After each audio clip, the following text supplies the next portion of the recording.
Good morning పాత్రికేయ మిత్రులకు నా శుభవందనాలు. నేను పాస్టర్ టీకే ప్రకాష్, శరలింగపల్లి క్రిస్టియన్ జాయింట్ అసోసియేషన్ నుంచి మీతో మాట్లాడుతూ ఉన్నాం.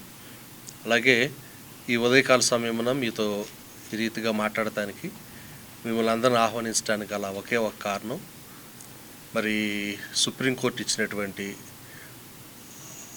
ఆనంద్ అనే పాస్టర్ గారి మీద ఇచ్చినటువంటి తీర్పు, రెండవది రాష్ట్రపతి ఉత్తర్వులు జారీ చేసినటువంటి 1915 ఆర్టికల్ ప్లస్ ఆర్డర్ దాన్ని రద్దు చేయాలనేటువంటి ఒకే ఒక ఉద్దేశంతో మేము మీ మధ్యకి వచ్చాము. మరి మాతో పాటుగా పెద్దలు, మా జాయింట్ యాక్షన్ కమిటీ పెద్దలు, మా బెరాక చర్చ్ పాస్టర్ గారు అయినటువంటి రెవరెండ్ యేసుపాదం గారు మాతో ఉన్నారు. వారు తర్వాత మీకు అడ్రస్ చేస్తారు. అలాగే మరి అత్యంత మీ అందరికీ తెలుసు, పాత్రికేయ మిత్రులకి, తెలుగు రాష్ట్రాల్లో క్రైస్తవులకు కూడా తెలిసినటువంటి మన ఫార్మర్ డీజీపీ గారు మనతో ఉండటం అనేది చాలా సంతోషం. అలాగే నాతో పాటు అన్న వీరు కూడా చాలా అనుభవం కలిగిన వారు, మనతో మధు అన్న మనతో ఉండటం ప్రాముఖ్యంగా మిమ్మల్ని అభినందిస్తూ ఉన్నాను. అలాగే మా వెనకాల సంసోన్ సేన అధ్యక్షులైనటువంటి కొమ్ము సాగర్ గారు, అలాగే ఆనంద్, ఇంకా చాలా ప్రాముఖ్యమైనటువంటి దైవ సేవకులు ఈ రోజున ఈ ప్రెస్ మీట్ని అడ్రస్ చేయబోతూ ఉన్నారు.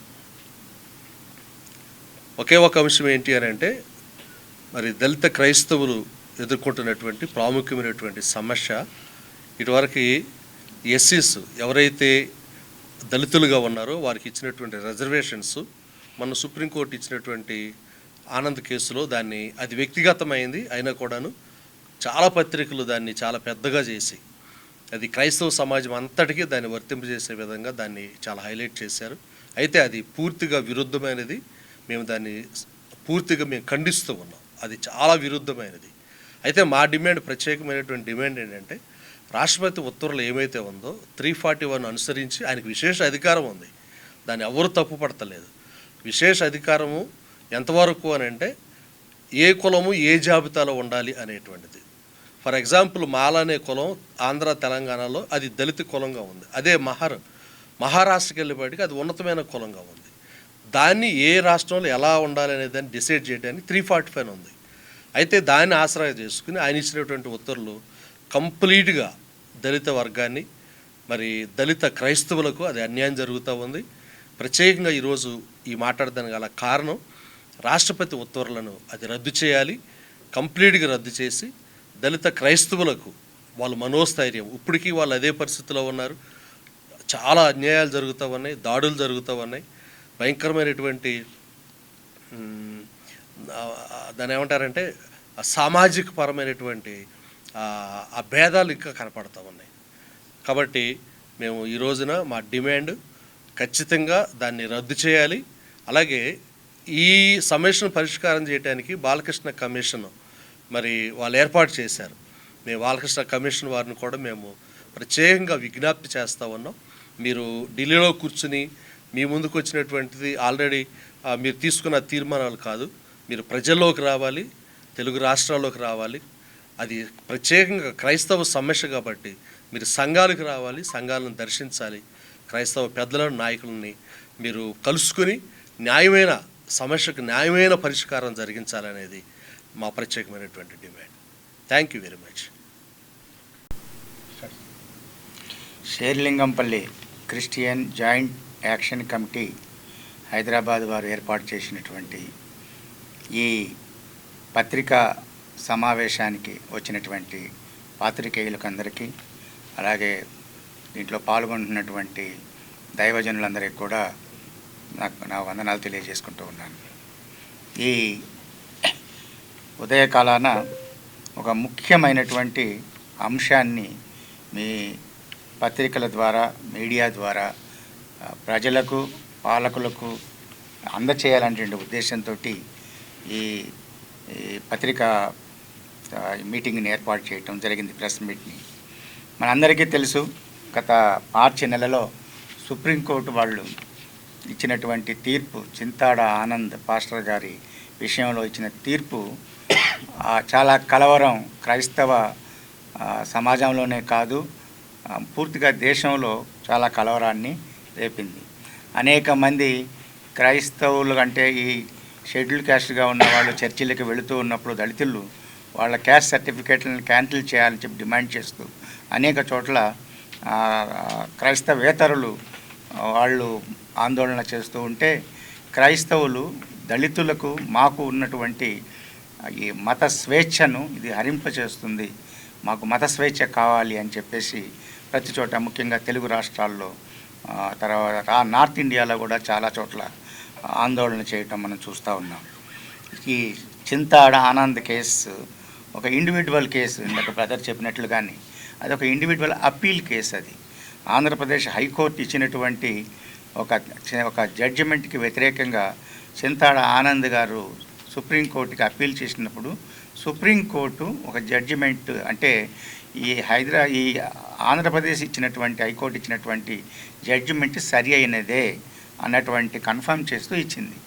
దాన్ని ఒక పెద్ద క్రైస్తవులకు వ్యతిరేకంగా, దళిత క్రైస్తవులకు వ్యతిరేకంగా ఇచ్చిన తీర్పుగా పరిగణిస్తూ దేశమంతా కూడా అల్లకల్లోలాన్ని సృష్టించడానికి ప్రయత్నం జరుగుతుంది. దీని యొక్క పూర్వాపరాలు ఒకసారి మనం ఈ ప్రెస్ ద్వారా, మీడియా ద్వారా ప్రజలకు తెలియజేయాలని చెప్పేసి ఈ Serilingampally Christian joint action committee ఉద్దేశిస్తూ ఉంది. ఇది దళితుల పట్ల వివక్ష అనేది కొన్ని వేల సంవత్సరాలుగా జరుగుతున్న విషయం భారతదేశంలో మీకు తెలుసు. వాళ్ళకి ఎప్పుడు కూడా మత స్వేచ్ఛ లేదు. మత స్వేచ్ఛ కాదు, ఏ విధమైనటువంటి స్వేచ్ఛ మొదటి నుంచి కూడా లేదు. అయితే 1945 సంవత్సరంలో రెండవ ప్రపంచ యుద్ధం తర్వాత హ్యూమన్ రైట్స్ డిక్లరేషన్ అనేది ఒకటి డిక్లేర్ చేయబడింది. హ్యూమన్ రైట్స్ డిక్లరేషన్లో రిలీజియస్ ఫ్రీడమ్ అనేది ఒక ముఖ్యమైనటువంటి హక్కుగా ప్రపంచ దేశాలన్నీ కూడా గుర్తించిన తర్వాత దాంట్లో యుఎన్ఓలో సభ్యులైనటువంటి దేశాలన్నీ కూడా రిలీజియస్ ఫ్రీడమ్ని ఒక ఫండమెంటల్ రైట్గా యాక్సెప్ట్ చేసినాయి. ఆ యాక్సెప్ట్ చేసినటువంటి దేశాల్లో భారతదేశం కూడా ఉన్నది. అందుకనే భారతదేశం తన రాజ్యాంగాన్ని ఒక సెక్యులర్ రాజ్యాంగంగా రూపొందించుకుంది. ఆ రాజ్యాంగ సభలో ఉన్నటువంటి రాజ్యాంగ సభ్యులందరూ కూడా ఏకగ్రీవంగా దీన్ని యాక్సెప్ట్ చేశారు. ఎందుకంటే ఇది భారతదేశంలో ఉన్నటువంటి భిన్నమైనటువంటి మతాలు ఉన్నాయి కాబట్టి, భిన్నమైనటువంటి కులాలు ఉన్నాయి కాబట్టి, భిన్నమైనటువంటి జాతులు ఉన్నాయి కాబట్టి, అంతటా ఒకే కులానికో లేదా ఒకే మతానికో పూర్తిగా అధికారం ఇవ్వటం, దీన్ని ఒక మత రాజ్యంగా డిక్లేర్ చేయటం సాధ్యం కాదు. కాబట్టి దీన్ని ఒక సెక్యులర్ స్టేట్గా, సెక్యులర్ కంట్రీగా దీనిని డిక్లేర్ చేయాలని రాజ్యాంగాన్ని సెక్యులర్ రాజ్యాంగంగా, లౌకిక రాజ్యాంగంగా రూపొందించడం జరిగింది. లౌకిక రాజ్యాంగము అంటే ప్రభుత్వానికి ఏ మతం పట్ల ఒక ప్రత్యేకమైనటువంటి వ్యతిరేకత కానీ అభిమానం కానీ ఉండదు, అన్ని మతాలను సమానంగా చూడాలి అనేది. అయితే మనం చూస్తున్నది ఈ మధ్యకాలంలో మత వివక్ష చాలా చూస్తూ ఉన్నాం. అది 1950 జనవరి 26లో రాజ్యాంగం అమల్లోకి వస్తే ఆగస్టు 10వ తారీఖున అదే సంవత్సరంలో రాష్ట్రపతి ఒక ఉత్తర్వును జారీ చేశాడు. ఆ ఉత్తర్వులో షెడ్యూల్ పారా 3లో ఏమన్నారంటే, ఈ దళితులు ఎవరెవరైతే రిజర్వేషన్లకు రావాలో వాళ్ళల్లో కేవలం హిందువులుగా ఉన్న వాళ్ళని మాత్రమే షెడ్యూల్ కులాలుగా పరిగణిస్తాము అని చెప్పి పారా 3లో దాన్ని ఉల్లేఖించడం జరిగింది. అయితే ఆర్టికల్ 341లో రాజ్యాంగం ఏమని నిర్దేశించిందంటే, ఆయా రాష్ట్రాల్లో వేరు కులాలు దళితుల్లో ఉన్నారు కాబట్టి వారు దళితులకు మెయిన్ ఉంది ఏంటంటే social backwardness and untouchability and economic backwardness. ఈ మూడిటి కారణంగా, ముఖ్యంగా సోషల్ బ్యాక్వర్డ్నెస్ అండ్ అన్టచబిలిటీ, వీటి ఆధారంగా ఆ కులము షెడ్యూల్ కులాల్లో చేర్చాలా లేదా అనే విషయాన్ని ఆయా రాష్ట్రాలు డిసైడ్ చేసుకొని ఆ గవర్నర్లు నివేదిక పంపిస్తే ఆ గవర్నర్ నివేదిక ఆధారంగా రాష్ట్రపతి ఒక ప్రత్యేకమైనటువంటి ఉత్తర్వును జారీ చేయాలి అని ఆర్టికల్ 341లో రాజ్యాంగం నిర్దేశించింది. రిజర్వేషన్లు కల్పించినటువంటి ఫండమెంటల్ రైట్స్లో ఎక్కడా కూడా మత ప్రాతిపదిక మీద రిజర్వేషన్లు కల్పించాలి అని చెప్పి ఎక్కడా రాయలేదు. దాన్ని కేవలం అంటరానితనం, సోషల్ బ్యాక్వర్డ్నెస్ దానికి కారణంగానే ఇవ్వాలి అని చెప్పి రాయబడి ఉంది. అయితే కొంతమంది ఆ రాజ్యాంగ సభలో ఉన్నటువంటి వాళ్ళు ఆనాడు ఉన్నటువంటి ప్రభుత్వం కానీ, ప్రభుత్వంలో ఉన్నవాళ్ళు కానీ, ప్రభుత్వం బయట ఉన్నటువంటి వాళ్ళు కానీ, ఇలా కనుక మనం కండిషన్ పెట్టకపోతే, ఇలా దళితుల మీద మనం హిందువులుగా ఉన్న వాళ్ళకు మాత్రమే రిజర్వేషన్ ఇస్తామనేటటువంటి కండిషన్ పెట్టకపోతే, దళితులందరూ కూడా అన్య మతాల్లోకి, క్రైస్తవ మతంలో కానీ, ఇస్లాం మతంలో కానీ, అన్య మతాల్లోకి వెళ్ళేటటువంటి అవకాశం ఎక్కువగా ఉంది.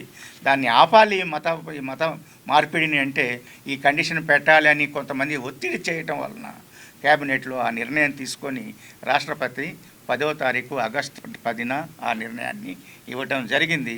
అది సరాసరి దళితుల పట్ల కంప్లీట్గా చేసినటువంటి ఒక మోసపూరితమైనటువంటి ఆదేశంగా దళితులు అందరూ, కేవలం క్రైస్తవులు మాత్రమే కాదు, ముస్లింలు మాత్రమే కాదు, దళితులందరూ పరిగణించారు.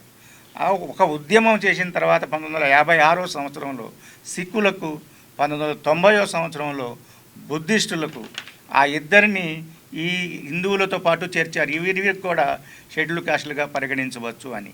కేవలం క్రైస్తవులని మరియు ఇస్లాం మతంలో చేరినటువంటి వాళ్ళని మాత్రమే పరిగణించడానికి వీల్లేదు. ఎందుకంటే వాళ్ళ మతాల్లో ఈ కుల వివక్ష లేదు, మత విభేదం లేదు, కుల విభేదం అనేది లేదు అని చెప్పేసి వాళ్ళు వాదిస్తూ దాన్ని ఇంకా కంటిన్యూ చేస్తున్నారు. 2004వ సంవత్సరం నుంచి 4 పిటిషన్లు, 4 పబ్లిక్ లిటిగేషన్ PILs సుప్రీంకోర్టులో పెండింగ్లో ఉన్నాయి. అది ఇంకా హీరింగ్ జరుగుతూనే ఉంది. అది లిస్టింగ్ అవుతూ ఉంది, కానీ హీరింగ్కి రావటం లేదు. ఎందుకంటే రంగనాథ్ మిశ్రా కమిషన్ రిపోర్ట్ని మేము అంగీకరించట్లేదు అని చెప్పేసి ప్రస్తుతం ఉన్నటువంటి భారతీయ జనతా పార్టీ ప్రభుత్వం సుప్రీంకోర్టుకు రాసి ఇచ్చింది, చంద్రచూడ్ గారు చీఫ్ జస్టిస్గా ఉన్నప్పుడు. దానికి బదులుగా మేము ప్రజల్లోకి వెళ్ళి ప్రజలతో కనుగొని పరిస్థితులను గమనించి మాకు పూర్తి నివేదిక ఇవ్వడానికి జస్టిస్ KG బాలకృష్ణన్ కమిషన్, ఆయన కమిషన్ ఏర్పాటు చేస్తున్నాం, ఆయన చైర్మన్షిప్లో వాళ్ళు రిపోర్ట్ ఇచ్చిన తర్వాత మేము మా యొక్క ఒపీనియన్ చెప్తాము అని చెప్పేసి రాసి ఇవ్వటం వలన అది పెండింగ్లో పెట్టింది. అయితే సుప్రీంకోర్టు అనేక సార్లు దాన్ని లిస్టింగ్ చేసింది, ఎందుకంటే లేట్ అవుతుంది, త్వరగా ఇవ్వమని. ఈ PLI వేసిన వాళ్ళు ఏమంటున్నారంటే, మేము వేసినటువంటి క్వశ్చన్ ఏంటంటే, యాక్చువల్గా 1950 presidential order itself is anti constitutional, fundamental రైట్స్కి వ్యతిరేకంగా ఉంది. రిలీజియన్ బేస్ చేసుకొని రిజర్వేషన్ని ఇవ్వండి అని చెప్పేసి రాజ్యాంగంలో కూడా ఎక్కడ కూడా రాయలేదు. రాజ్యాంగం 25 ఆర్టికల్ ప్రకారం కానివ్వండి, 14, 15 ఆర్టికల్స్ ప్రకారం కానివ్వండి, రిలీజియస్ న్యూట్రల్గా ఈ రిజర్వేషన్లు ఉండాలి. మతం ఏదైతే రిజర్వేషన్ ఇవ్వటానికి ఒక రిలీజియన్ అడగనప్పుడు రిజర్వేషన్ లేకుండా చేయడానికి ఈ క్రైస్తవుల్ని వీళ్ళని తీసేయటం అనేది అన్యాయం అని చెప్పేసి మన లాయర్లు సుప్రీంకోర్టులో వాదించడం వలన దాన్ని త్వరగా మీరు హియరింగ్ చేయాలి, need not to wait for KG Balakrishna commission report కోసం వెయిట్ చేయాల్సిన అవసరం లేదు అని చెప్పినప్పుడు వాళ్ళు హియరింగ్కి తీసుకురా ప్రయత్నం చేశారు, కానీ హియరింగ్కి రావట్లేదు, లిస్టింగ్ అవుతూ ఉంది. ఈ లోపల ఈ చింతాడ ఆనంద కేసు, ఎందుకంటే ఒక పెద్ద కేసు, పెద్ద బెంచ్లో ఆల్రెడీ ఫండమెంటల్ రైట్స్ గురించి ఆల్రెడీ ఉన్నప్పుడు, పెండింగ్లో ఉన్నప్పుడు, చింతాడ ఆనంద కేసులో ఇంత త్వరగా సుప్రీంకోర్టు నిర్ణయం తీసుకోవటము అనేది కూడా ఒక అనుమానానికి, అనేక మంది క్రైస్తవ ఇంటలెక్చువల్స్కి అనుమానానికి దారితీస్తుంది. ఎందుకంటే సంవత్సరాలు తీసుకుంటుంది అప్పీల్కి వెళ్ళిన తర్వాత కూడా. బట్ చింతాడ ఆనంద కేసులో ఎందుకు ఇంత తొందరగా తీసుకుంది, దీని వెనక ఏ శక్తులు పనిచేసినాయి అనే విషయాన్ని కూడా కూలంకుషంగా మనం ఆలోచించాల్సినటువంటి విషయం ఉన్నది. అయితే గత 76 సంవత్సరాలుగా ఈ దళితులు, నేను కేవలం దళిత క్రైస్తవులు అనను, ఎందుకంటే దళితులు మొత్తం మీద దళితులు అనే వాళ్ళందరూ కూడా కుల వివక్షకు, మత వివక్షకు గురవుతూ ఉన్నారు. వాళ్ళకి మత స్వాతంత్రం అనేది లేకుండా, అందుకనే ఇక్కడ ఈ షెడ్యూల్డ్ కులాలకు మత స్వేచ్ఛ అనేది సత్యమా స్వప్నమా అనేటటువంటి ఈ హెడ్డింగ్ మీదనే ఈ పత్రికా వార్తని ఏర్పాటు చేయటం జరిగింది. ఇది కేవలం స్వప్నంగానే మిగిలింది, కానీ సత్యంగా మిగలట్లేదు. దళితులు అనే వాళ్ళకి కొన్ని వేల సంవత్సరాల నుంచి వాళ్ళకి స్వేచ్ఛ లేదు. ఈనాడు వాళ్ళు హిందూ దేవాలయాలకు వెళ్ళాలి అంటే వాళ్ళని హిందూ దేవాలయాలు కూడా రానివ్వటం లేదు. వెళ్ళిన వాళ్ళని చేతులు నరికేస్తున్నారు, కాళ్ళు నరికేస్తున్నారు, చంపేస్తున్నారు. పెళ్లి చేసుకొని ఊరేగిస్తున్న వాళ్ళని చంపుతున్నారు. గుర్రాలకి ఊరేగించడానికి వీల్లేదు, కొత్తగా మోటార్ సైకిల్ వేసుకుని వెళ్ళడానికి వీల్లేదు. ఇప్పుడు వాళ్ళకి ఇష్టమైనటువంటి మతాన్ని వాళ్ళ మతాన్ని స్వీకరించడానికి వీల్లేదు.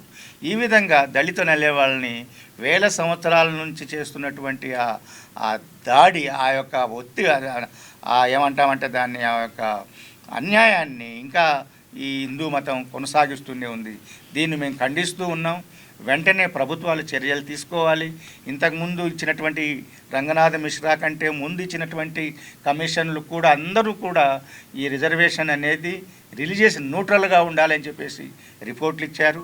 ఆ రిపోర్ట్ను ఆధారంగా చేసుకొని దళితులను కూడా ఒక మనుషులుగా గుర్తించి వాళ్ళ ఇష్టం వచ్చినటువంటి మతానికి వెళ్ళేటట్లుగా వాళ్ళకి స్వాతంత్ర మత స్వేచ్ఛ ఇవ్వాలి అని చెప్పేసి ఈ పత్రిక, ఈ ప్రెస్ మీట్ ద్వారా ఈ Serilingampally Christian joint action committee అభ్యర్థిస్తుంది, డిమాండ్ చేస్తూ ఉంది.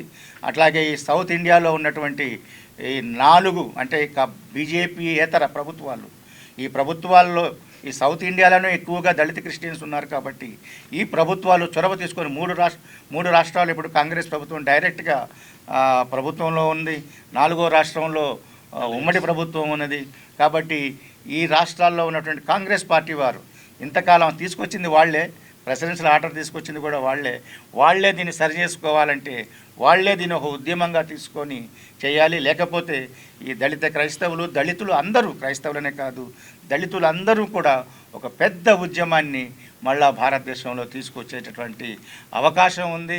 అది రాకుండా భారతదేశం పీస్ఫుల్గా ఉండాలంటే వెంటనే ఈ గవర్నమెంట్ ఈ చర్యలు తీసుకోవాలని చెప్పేసి, అలాగే బీజేపీ ప్రభుత్వంలో ఉన్నటువంటి ఎంపీలు కానివ్వండి, మన తెలుగు రాష్ట్రాల్లో ఉన్నటువంటి మంత్రులు కానివ్వండి, వాళ్ళు కూడా పార్లమెంట్లో రిజల్యూషన్ తీసుకుని వచ్చి, ఒత్తిడి తీసుకుని వచ్చి చేయించాలి అని చెప్పేసి మేము ఈ ప్రెస్ మీట్ ద్వారా ప్రభుత్వాన్ని, అధికారులని, అట్లాగే ప్రతిపక్షాలని అందరినీ కూడా కోరుతున్నాం. ఈ అవకాశం ఇచ్చినందుకు శేర్లింగంపల్లి జాయింట్ యాక్షన్ కమిటీకి వందనాలు తెలియజేసుకుంటూ ఈ నా మాటలను ముగిస్తున్నాను. భారతదేశంలో దళితులుగా పుట్టటమే నేరమా? దళితులుగా పుట్టి భారతదేశంలో అసలు మేము దళితులుగా ఎందుకు పుట్టాము అని దళితులుగా పుట్టిన వారు చాలామంది బాధపడుతున్నారు. ఎందుకంటే వారికి మత స్వేచ్ఛ లేదు, హిందూ టెంపుల్స్కి రానేరు, యేసుక్రీస్తును ప్రభువుగా క్రిస్టియన్గా మారనేరు, మారితే రిజర్వేషన్ మీకు ఉండదు అంటారు.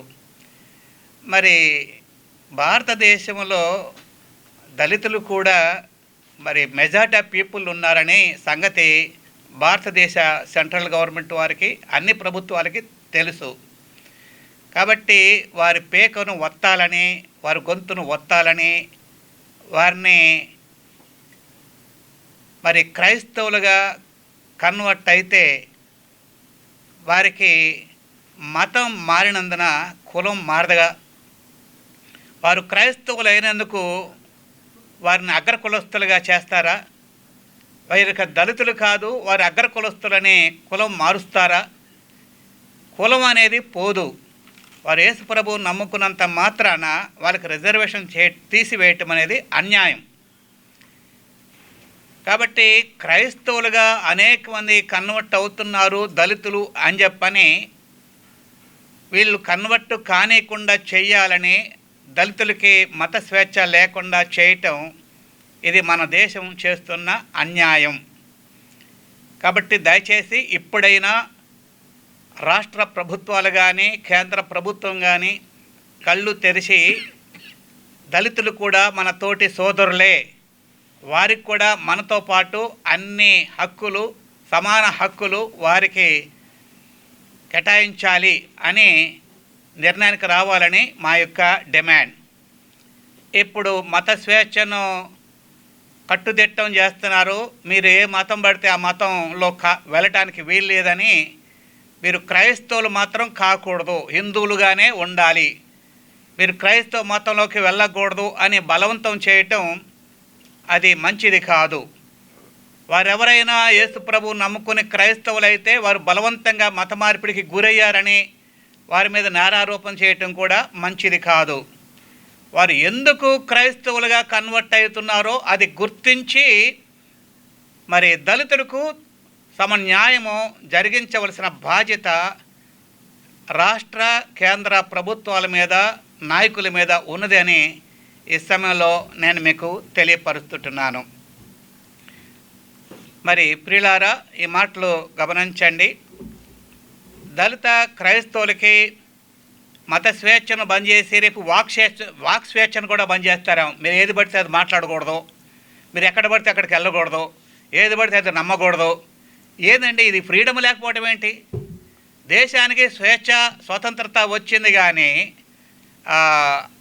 మరి బ్రిటిష్ వారి నుండి మరి ఇప్పుడు మన దేశంలో మతానికి స్వేచ్ఛ లేదు. అంటే దళితులకి ఏ మతం పడితే ఆ మతంలోనికి వెళ్ళటానికి స్వేచ్ఛ లేకుండా అయిపోతుంది. ఇది దళితులుగా చాలామంది మేము అన్యాయానికి లోనవుతున్నామని గురవుతున్నామని మీకు తెలియపరుస్తున్నాం.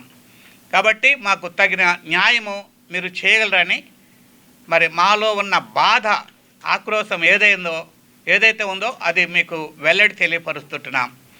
కాబట్టి దళితులైన వారికి అందరికీ ఏ స్వేచ్ఛ ఉందో దళితులైన వారికి కూడా అదే స్వేచ్ఛ కల్పించాలని సభాముఖంగా సేలింగపల్లి క్రిస్టియన్స్ జాయింట్ యాక్షన్ కమిటీగా మేము తెలియపరుస్తున్నాం. ప్రియమైన మీడియా మిత్రులకు, ప్రజాప్రతినిధులకు, సామాజిక సంఘ నాయకులకు మరియు నా భారతదేశ ప్రజలకు Serilingampally Christian joint account committee తరఫున స్వర్ణలత అనే నేను మీకు వందనాలు చెల్లిస్తున్నాను. మరి ఈరోజు దళిత క్రైస్తవుల హక్కుల పరిరక్షణ మరియు రాజ్యాంగబద్ధ న్యాయం కోసము ఈ ప్రెస్ మీట్ ఏర్పాటు చేయబడ్డది. నేను మాట్లాడబోయే అంశము బ్యానర్లో ఉన్నమాట. భారతీయ షెడ్యూల్ కులాలకి మత స్వేచ్ఛ సత్యమా స్వప్నమా? ఇది మరి ఖచ్చితంగా ఇది స్వప్నమే, సత్యం కాదు. ఎందుకంటే భారత రాజ్యాంగం ప్రతి పౌరుడికి ఫ్రీడమ్ ఆఫ్ రిలీజన్, మత స్వేచ్ఛను ప్రాథమిక హక్కుగా కల్పించింది.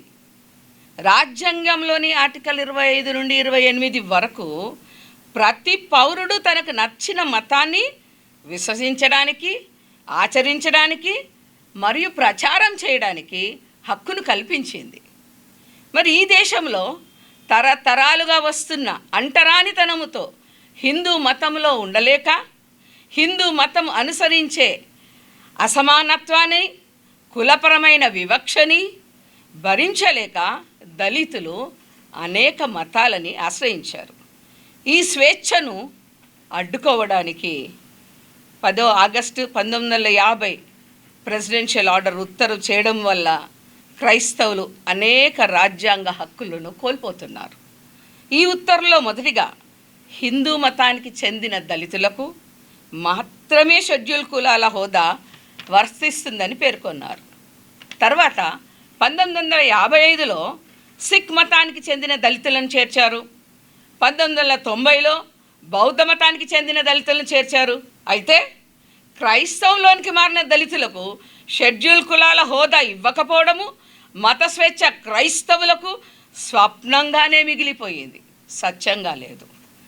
దళితులు క్రైస్తవంలోనికి స్వీకరించిన వెంటనే వీటన్నిటినీ కోల్పోవడం అంటే రిజర్వేషన్స్, విద్య మరియు ఉద్యోగ అవకాశాలు, రాజ్యాంగం కల్పించిన కొన్ని సంక్షేమ పథకాలని, ఆ ప్రయోజనాలన్నీ కోల్పోతున్నాయి. సామాజికంగా మరి వివక్ష కొనసాగుతున్నప్పటికీ చట్టపరంగా ఎస్సీ గుర్తింపు లేకుండా పోయింది.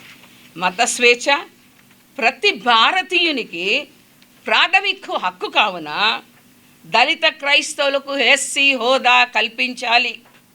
1950 రాష్ట్రపతి ఉత్తర్వులోని మతపరమైన పరిమితులను తొలగించాలి.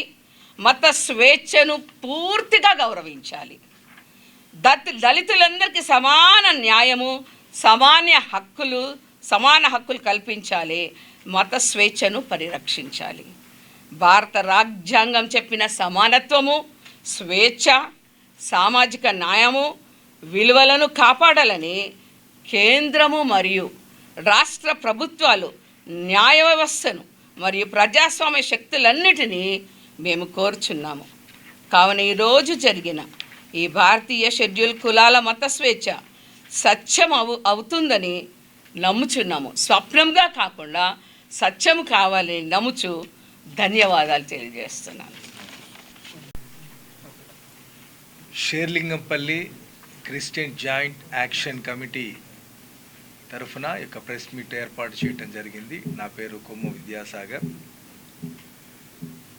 జరుగుతున్నటువంటి పరిస్థితులు, పరిణామాలు అన్నీ భారతదేశంలో క్రైస్తవులపైన, దళితులపైన జరుగుతున్నటువంటి యొక్క అన్యాయమైనటువంటి తీర్పులు కావచ్చు, దేశంలో దేశమంతా దళితుల మీద వ్యతిరేకత భావాలు వ్యక్తపరుస్తున్నటువంటి ఈ ప్రస్తుత కాల పరిస్థితుల్లో ఖచ్చితంగా దళితులైనటువంటి వారికి న్యాయం జరగాల.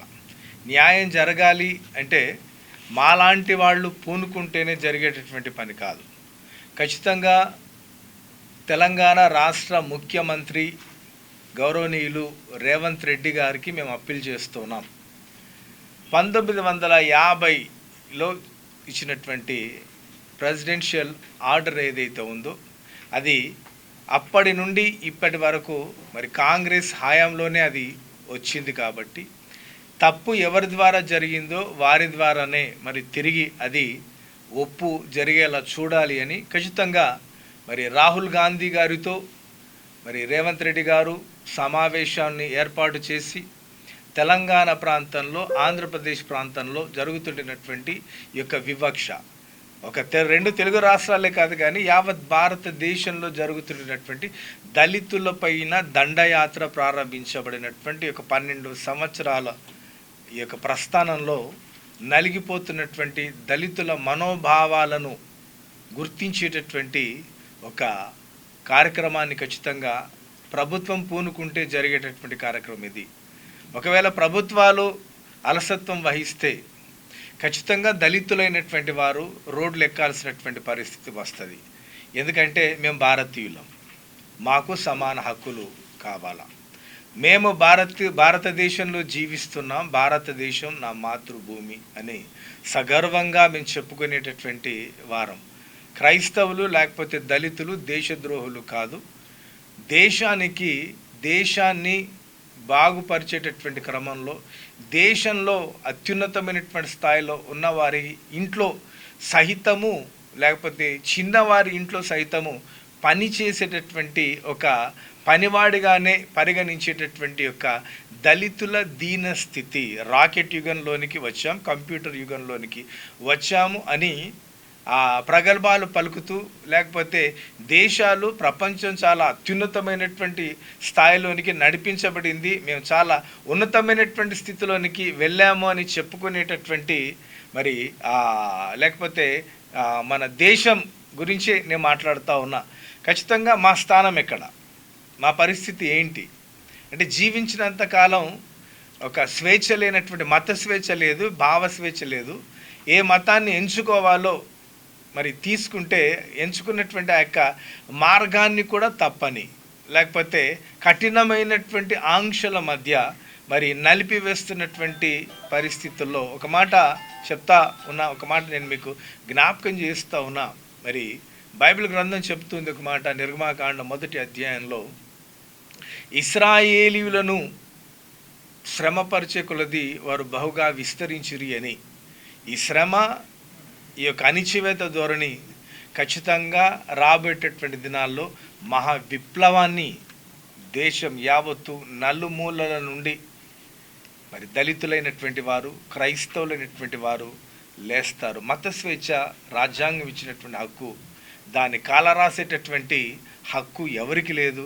మనుషులుగా జీవించేటటువంటి ఆ యొక్క హక్కు కూడా ఒక దళితునికి లేకపోతే మేము బ్రతికామా, లేకపోతే చనిపోయినటువంటి వారితో సమానమా, లేకపోతే చచ్చినటువంటి వారంగా ఈ యొక్క సమాజంలో మేము మా బ్రతుకు తెరువును బ్రతికినంత కాలం మేము కొనసాగించేటటువంటి వారంగా ఉండాలా. ఎందుకు ఈ మాట నేను జ్ఞాపకం చేస్తున్నాను అంటే, రవి హస్తమించని బ్రిటిష్ పరిపాలన క్రింద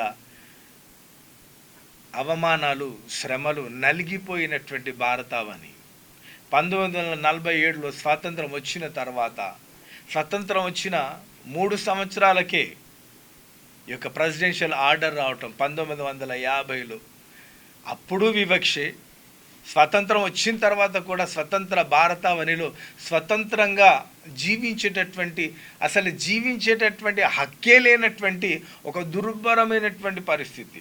దళితుల మీద కోర్టులు చిన్న చూపే, ప్రభుత్వాలు చిన్నచూపే, ధనికులైనటువంటి వారు చిన్నచూపే. ఇక్కడ కుల వివక్ష ఎంతగా ఉంది అంటే అణగారిపోతున్నాం, మేము కృంగిపోతున్నాం, మా వాయిస్ వినిపిస్తే వినగలిగినటువంటి చెవి కలిగినటువంటి వారు ఎవరూ లేకపోవటం చాలా విచారకరమైనటువంటి పరిస్థితి. మా రోదన అంతా అరణ్య రోదనగానే మారిపోయినటువంటి పరిస్థితి. ఎక్కడ వెళ్ళి చెప్పాలనుకున్నా ఈ యొక్క కుల వ్యవస్థ ఎలా రూపొందించారో ఈ యొక్క కుల వ్యవస్థను నిర్మూలన చేయాలి. ఒకే జాతి, ఒకే దేశం అంటున్నారు, ఒకే దేవుడు అంటున్నారు. లేకపోతే ఎవరికి తోచిన రీతిన వాళ్ళు ఒక ప్రణాళికలు రూపొందించి అసలు ఎఫెక్ట్ మొత్తం ఎవరి మీద పడుతుంది అంటే ఎవరి మీద పడటంలా దళితుల మీదనే రాజ్యము, దళితుల మీదనే వీరు రాజులుగా పరిపాలన చేసి దళితులను శాశ్వతంగా అణిచివేసేటటువంటి క్రమం. ఇప్పుడు దళిత క్రైస్తవ రిజర్వేషన్ తీసివేసేటటువంటి ఒక క్రమంలో మరి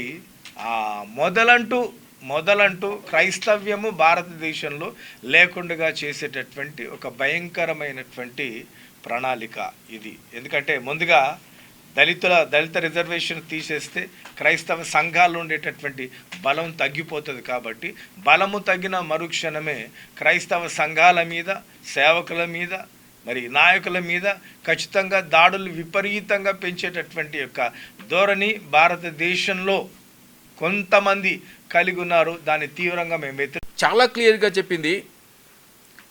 మతం మారినంత మాత్రాన కూడా కుల వ్యవస్థ మారలేదు. సామాజికంగా కూడా ఎంతో అన్యాయానికి, అణిచివేతకు, విచక్షణకు, అంటరితనానికి గురవుతున్నటువంటి ఈ యొక్క దళిత క్రైస్తవులుగా ట్రీట్ చేసి ఎస్సీ హోదా కల్పించాలని రంగనాథ కమిటీ 2007లో చెప్పినప్పుడు కూడా ఆ కమిటీ వేసింది ఆనాడు ప్రభుత్వంలో ఉన్నటువంటి కాంగ్రెస్ ప్రభుత్వమే. ఆ రిపోర్ట్ సబ్మిట్ చేసినప్పుడు కూడా దేశాన్ని పరిపాలించేది కాంగ్రెస్ ప్రభుత్వమే. ఆ యొక్క కమిషన్ రిపోర్ట్ను పార్లమెంట్లో దాన్ని అప్రూవ్ చేయించకుండా, ఆ రిపోర్టుని పరిగణనలోకి తీసుకోకుండా కాలయాపన చేసింది కూడా కాంగ్రెస్ ప్రభుత్వమని సభాముఖంగా మీకు నేను తెలియపరుస్తుంటున్నాను. ఈనాడు మనం గమనించినట్లయితే ప్రతి దేశంలో, పార్లమెంట్లో, రాష్ట్రాల్లో రాజ్యాంగం పట్టుకొని తిరుగుతున్న మా ప్రీతమ opposition LOP leader Rahul Gandhi గారు రాజ్యాంగానికి ఇచ్చినటువంటి యొక్క విలువని బట్టి చూసినట్లయితే దళిత క్రైస్తవుల పట్ల విచక్షణ జరుగుతుందని పార్లమెంట్లో మరి దళితుల పట్ల మాట్లాడాల్సిన సమయము ఆసన్నమైందని ఈ ప్రతిపక్ష పార్టీలకు తెలియపరుస్తుంటున్నాం.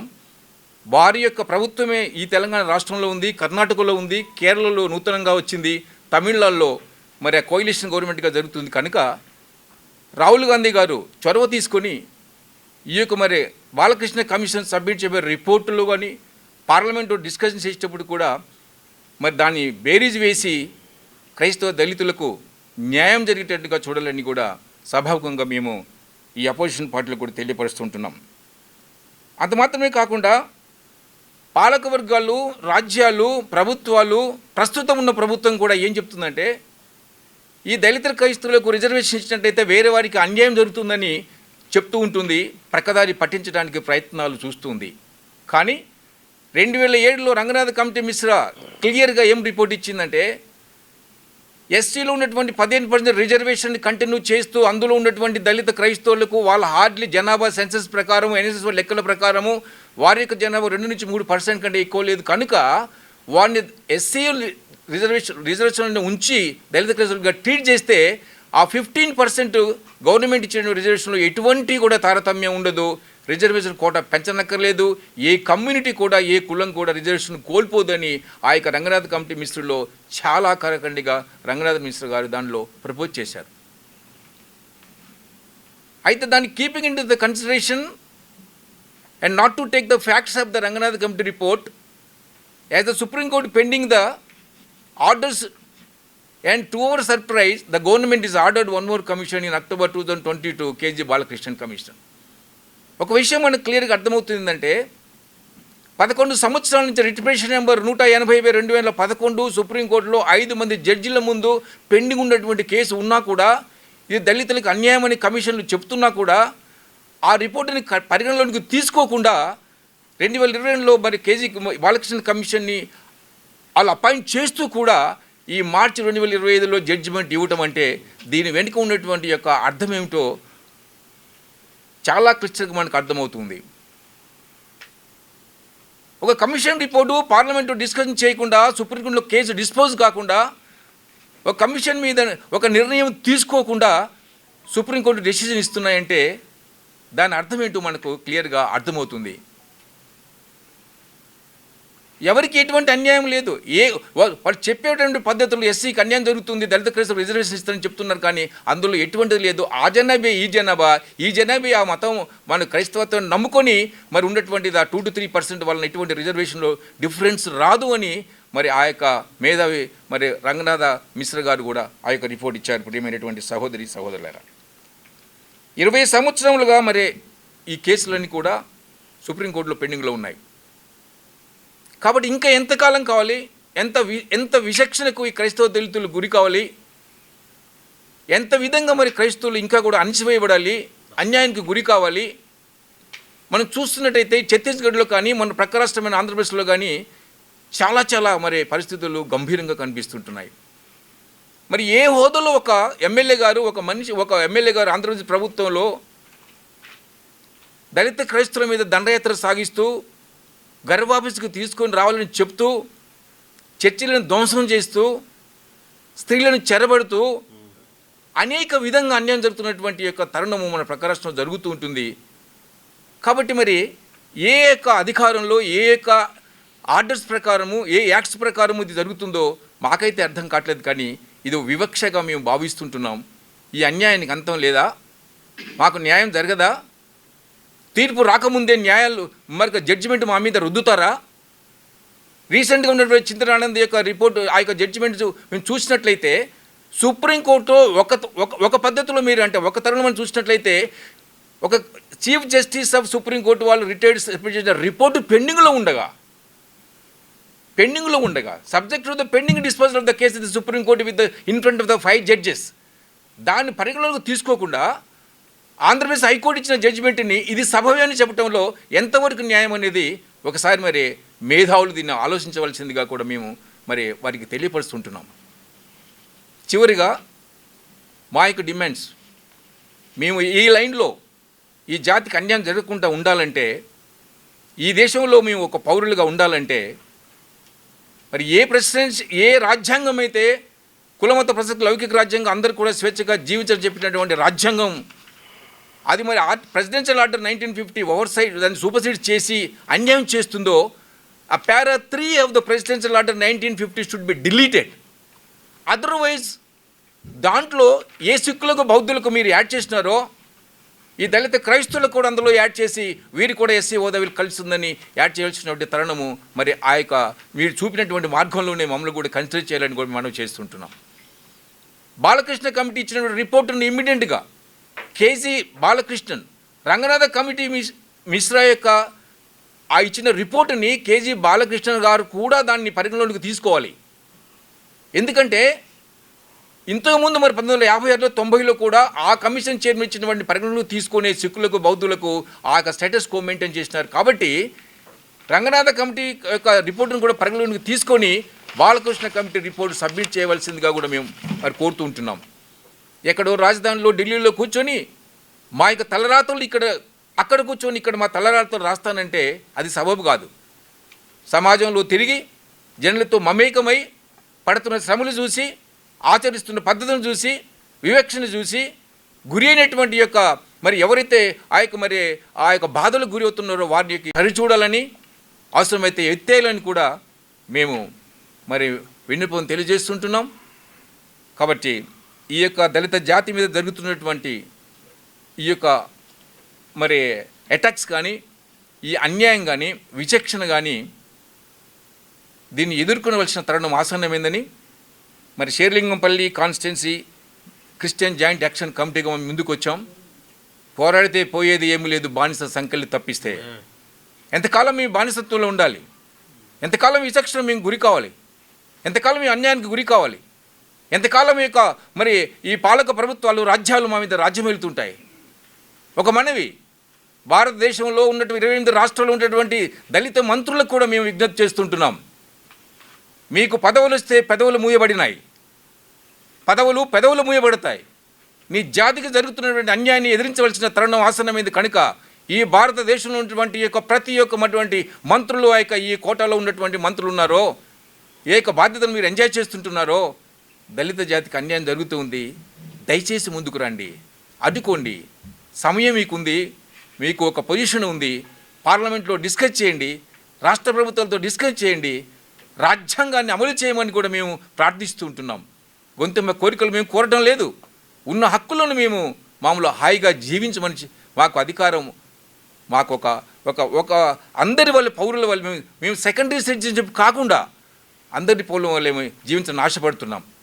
ఒకవేళ ఇదే రిజర్వేషను ఇదే మీరు కంటిన్యూ చేసి తీసివేయాలని, దళిత అణచివేయాలని మీరు ఒకవేళ ఈ పాలక వర్గాలు అనుకుంటే మేము ఒక అడుగు ముందుకేసి కులరహిత భారతదేశంగా మీరు తీర్చిదిద్దినట్లయితే మీకు చేతులెత్తి మేము దండం చేస్తామని కూడా మేము మనవి చేస్తుంటున్నాం. ఈ దేశాన్ని కులరహితంగా చేయండి. అప్పుడు ఏ కులం ఉండదు, ఏ మతం ఉండదు, ఏ రాజ్యం ఉండదు, ఏ రిజర్వేషన్ ఉండదు. అందరూ భారతీయులు సమానమే, అందరం కలిసిమెలిసి ఉంటారు. అన్లెస్ అంటిల్ కుల వివక్షత పోకుండా సామాజికంగా ఉన్నటువంటి భిన్న భేదాభిప్రాయాలు ఉన్నట్టయితే ఇది అంతం వరకు కూడా కుల వ్యవస్థ ఉంటుంది.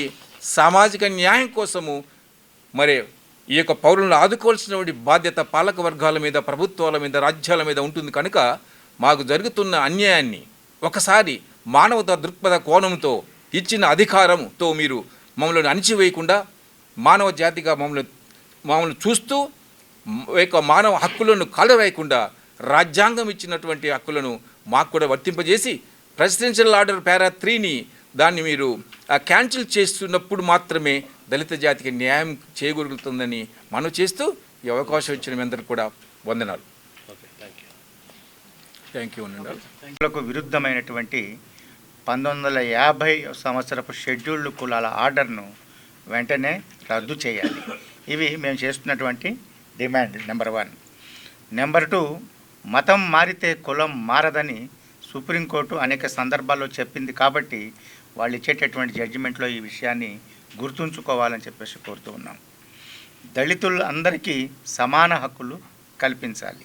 అది హిందువులైనా, క్రైస్తవులైనా, ముస్లింలైనా, ఎవరైనా దళితులందరికీ సమానమైన హక్కులు కల్పించాలి.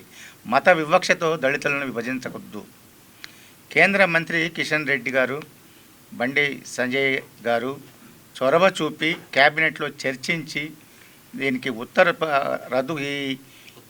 రాష్ట్రపతి ఉత్తర్వు యొక్క రద్దు కోసం సిఫారసు చేసి ప్రయత్నించాలి అని చెప్పేసి వారిని ఈ పత్రికాముఖంగా కోరటం జరుగుతూ ఉంది. దక్షిణాది రాష్ట్రాల్లో దళితులు అధికంగా క్రైస్తవం అనుసరిస్తూ ఉన్నారు. దక్షిణాది రాష్ట్రాల్లో కాంగ్రెస్ పార్టీ అధికారంలో ఉంది. ఇప్పుడే సహోదరులు చెప్పారు, 3 రాష్ట్రాల్లో డైరెక్ట్గా కాంగ్రెస్ పరిపాలిస్తుంది, ఒక రాష్ట్రంలో కోయలిషన్ గవర్నమెంట్ ఉంది. కాబట్టి తెలంగాణ ముఖ్యమంత్రి గారు చొరవ తీసుకొని రాహుల్ గాంధీ గారి ఆధ్వర్యంలో పార్లమెంట్లో చర్చించి రద్దుకు కృషి చేసి దళిత క్రైస్తవులకు వాళ్ళు చేసినటువంటి కాంగ్రెస్ పార్టీ 76 సంవత్సరాల కింద చేసినటువంటి అన్యాయాన్ని రూపుమాపటానికి లేకపోతే తిరగతోడటానికి ప్రయత్నం చేయాలని, న్యాయం చేయడానికి ప్రయత్నించాలని చెప్పేసి కోరుతూ ఉన్నాం. ఇవన్నీ జరగని పక్షంలో భారతదేశం అంతటా కూడా దళితులు పెద్ద ఉద్యమాన్ని తీసుకొచ్చే అవకాశం ఉంది అని చెప్పేసి ప్రభుత్వానికి అలాగే రాజకీయ పార్టీలందరికీ కూడా హెచ్చరించడం జరుగుతుంది.